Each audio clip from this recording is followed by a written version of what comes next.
Hi friends, இப்போ நான் சொல்ல போகிற அப்டேட்ஸ் மாதிரி இன்னும் நிறைய அப்டேட்ஸ் உங்களுக்கு தெரியும். சேனலை சப்ஸ்கிரைப் பண்ணிக்கோங்க. தளபதி திருவிழா எல்லாருமே பார்த்துருப்போம். மலேசியாவில் ஒரு ஆளுக்காக 80,000 பேர் கிட்ட வந்திருக்காங்க. பெரிய விஷயம். இந்த மாதிரி சிவகார்த்திகேயனுக்கெலாம் கூட வரமாட்டாங்க. ஓகேவா?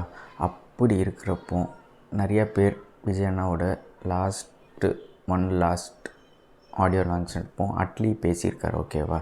ஸோ அட்லி நம்ம எல்லாருக்குமே தெரியும். இன்றைக்கி அட்லி இந்த பொசிஷனில் இருக்காருன்னா அது விஜயனோட தான் காரணம்.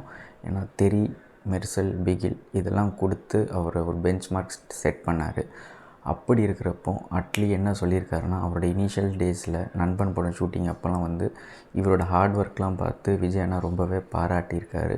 அண்ட் விஜய் அண்ணாவே அட்லி கிட்டேலாம் போய் கேட்டிருக்காருன்னு சொல்லி என்னென்னு கேட்டிருக்காருன்னா, உங்ககிட்ட ஏதாச்சும் கதை இருக்கான்ற மாதிரிலாம் கேட்டிருக்காரு. எந்த ஒரு ஆக்டருமே அப்படி பண்ண மாட்டாங்கன்ட்டு அவரோட எக்ஸ்ப்ரெஷனை சொல்லியிருக்காரு. அண்ட் அதுக்கப்புறம் என்ன சொல்லியிருக்காருன்னா, கடவுளுக்கு எந்த அளவுக்கு நம்ம உண்மையாக இருக்கோமோ, ப்ரேயர்ஸ் இருந்துச்சுன்னா கண்டிப்பாக நம்மளோட விஷஸ் ட்ரூ ஆகுன்ற மாதிரி சொல்லியிருக்காரு.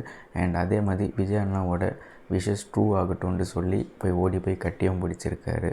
உண்மையிலே ஒரு ஃபேன் பாய் மூமெண்ட்டு தான். ஸோ எல்லாருமே ட்ரூவாக இருந்து கடவுளுக்கும் உண்மையாக இருந்தோன்னா லைஃப்பில் எங்கே போய் அச்சீவ் பண்ணுமோ அதை கண்டிப்பாக அச்சீவ் பண்ணியே தான் ஆகும். ஸோ உங்களுக்கு ஏதாச்சும் சொல்லணும்னு தோணுச்சுன்னா கமெண்ட் செக்ஷனில் போடுங்க. அதை நான் பார்த்து தெரிஞ்சுக்கிறேன்.